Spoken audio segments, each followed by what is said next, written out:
हरियाणा की हर अपडेट के लिए बेल आइकन दबाएं और सब्सक्राइब करें STV हरियाणा न्यूज।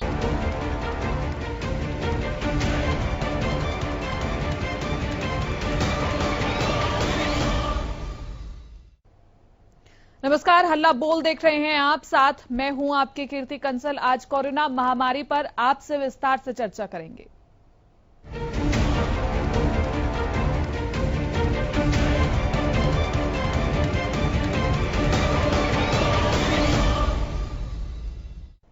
कोरोना महामारी का संकट टलता हुआ नजर नहीं आ रहा है। तमाम एक्सपर्ट यही कह रहे हैं कि हमें इसके साथ जीना सीखना होगा। इसलिए सरकार लगातार ये फैसला ले रही है कि लॉकडाउन 4 में थोड़ी रियायत मिले ताकि अर्थव्यवस्था भी पटरी पर आए। और इसलिए हम आपसे ये सवाल पूछ रहे हैं कि 17 मई के बाद देश का क्या होगा, कितनी बंदिशें होंगी, कितनी छूट मिलेंगी, लॉकडाउन 3 कितना सफल रहा और लॉकडाउन 4 पर आपकी क्या राय है। अगला सवाल यह है कि कब कोरोना के बढ़ते आंकड़ों पर लगाम लगेगी और आपके इलाके का क्या हाल है। हमारे पहले दर्शक हमारे साथ जुड़ चुके हैं गोहाना से राज सिंह। राज सिंह, कहिए क्या कुछ कहना चाहेंगे आप। नमस्कार मैडम जी। नमस्कार। हाँ, वो ऐसा ये स्कूल वाले ने जी ये एनुअल फीस के नाम से मंथली फीस में फीस जोड़ दी थी। ठीक है, 3 महीने की फीस मांग रहे हैं जी। हाँ, तो आपकी क्या मांग है, आप क्या चाहते हैं। जैसे अब तो 3 महीने की मंथली फीस भी माफ करी जाए, अगर लेनी है तो फीस ली जाए। एनुअल फीस क्यों ले रहे हैं जी हमारे से। ठीक है, एनुअल चार्जेज को बोल रहे हैं जी, एनुअल चार्जेज का जो है ना हमने मंथली फीस में वो जोड़ दिया है। चलिए, बहुत बहुत शुक्रिया राज सिंह, आप इस कार्यक्रम में जुड़े। मैं आशा करती हूं कि आपकी आवाज को सुना जाए और एनुअल चार्जेस को आप कह रहे हैं कि वो ना लिए जाए, बेशक से फीस ले ली जाए, क्योंकि मध्यम वर्गीय लोग जो हैं वो लगातार परेशान हो रहे हैं, क्योंकि स्कूल की फीसें भी सरकार कह रही है कि माफ नहीं होंगी। तेजस अगले दर्शक हमारे साथ जुड़ चुके हैं। तेजस, कहिए क्या कुछ कहना चाहेंगे आप।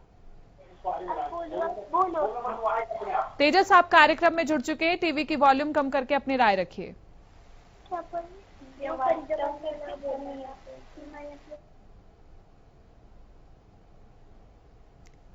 चलिए, राम सचदेवा अगले दर्शक हमारे साथ कुरुक्षेत्र से जुड़ गए हैं, कहिए। नमस्कार जी। जी नमस्कार। मैं ये कहना चाहता हूँ कोरोना 4 में देखो हम डटेंगे, लड़ाई लड़ेंगे, हर चीज की वो करेंगे। जब बीमारी आई है तो अगर अर्थव्यवस्था वो होती है, सब कुछ होती है। मेरे को तो 25,000 पेंशन मिलती है, लेकिन जो गरीब मजदूर है उनकी हम सहायता करेंगे, उनकी हम दिन रात खाना भी देंगे, हर चीज का वो तालाब पे ऊपर वो करते हैं, बड़े तालाब पे जाता हूँ वो करता हूँ, हर चीज का वो इंतजाम करेंगे। लेकिन मतलब डरे नहीं, डरना नहीं सीखा, लड़ना सीखा है।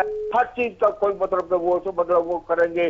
सबसे बड़ी बात मैं ये कहना चाहता हूँ, जहाँ हम इंसानों को रोटी दे सकते हैं, जानवर जो जैसे गाय या मतलब कुत्तों को अगर खाना दे दें तो सबसे अच्छा होगा। इसमें पुण्य भी लगेगा, उसमें जो हर चीज की वो होगी।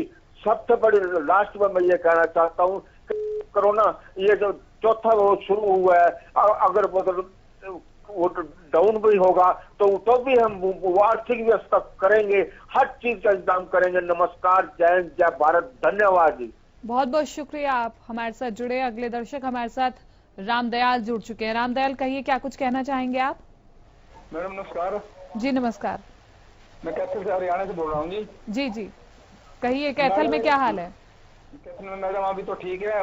मैडम जो हम प्राइवेट नौकरी करते हैं जी, किराए पे रहते हैं जी, हमारे को बहुत परेशानी हो रही है। सैलरी एक तो सैलरी नहीं मिली हमारे को जी। ठीक है, पैसे कट रहे हैं जी। मैं वैसे हैंडलूम पे काम करता हूँ जी।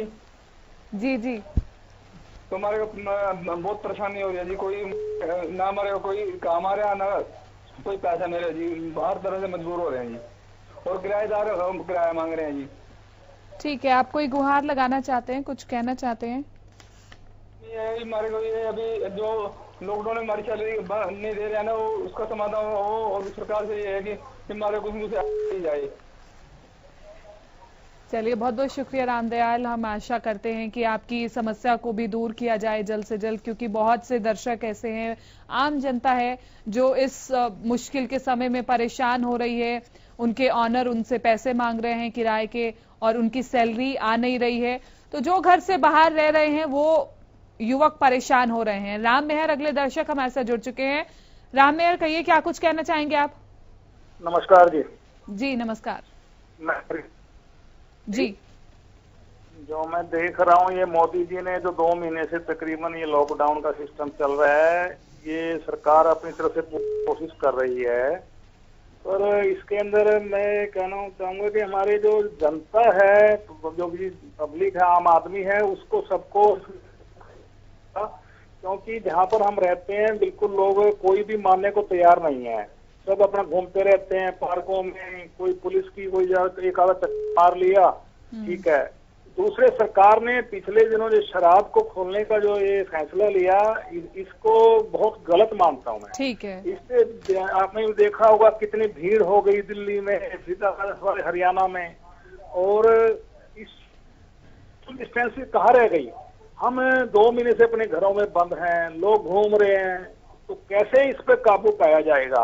और मुझे तो ये चिंता है कि कल को ये जब भी लॉकडाउन खुल जाएगा 18 तारीख से, तो अभी क्या हाल होगा, तो ये कम नहीं होगा।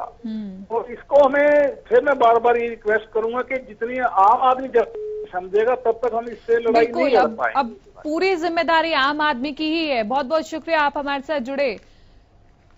और आम आदमी की ये जिम्मेदारी बनती है कि अगर लॉकडाउन 4 पूरी तरह से हटता है तो उसमें हमारी जिम्मेदारी बनती है कि हमें स्थिति को बिगड़ने नहीं देना चाहिए। एक छोटे से ब्रेक के लिए रुक रहे हैं, ब्रेक के उस पार भी इसी तरह से हम आपसे बातचीत करते रहेंगे।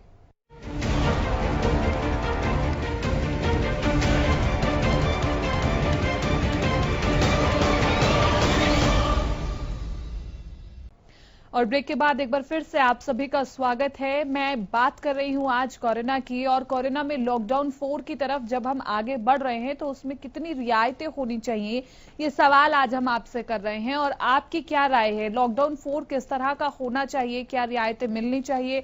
क्या संपूर्ण लॉकडाउन होना चाहिए? इसी के साथ मेरा सवाल आपसे ये भी है कि लॉकडाउन 3 आपकी नजर में कितना सफल हुआ?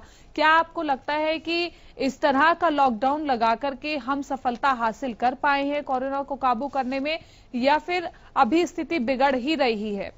लेकिन अगर बात की जाए, अगर आपको जानकारी हम दें, तो कुछ एक्सपर्ट्स यही कह रहे हैं कि हमें इसके साथ जीना होगा। अगर लॉकडाउन 4 में थोड़ी रियायतें मिलती भी हैं तो ये नहीं कि हमें बेवजह घर से बाहर निकलना होगा। अपनी सुरक्षा अपने हाथ में है।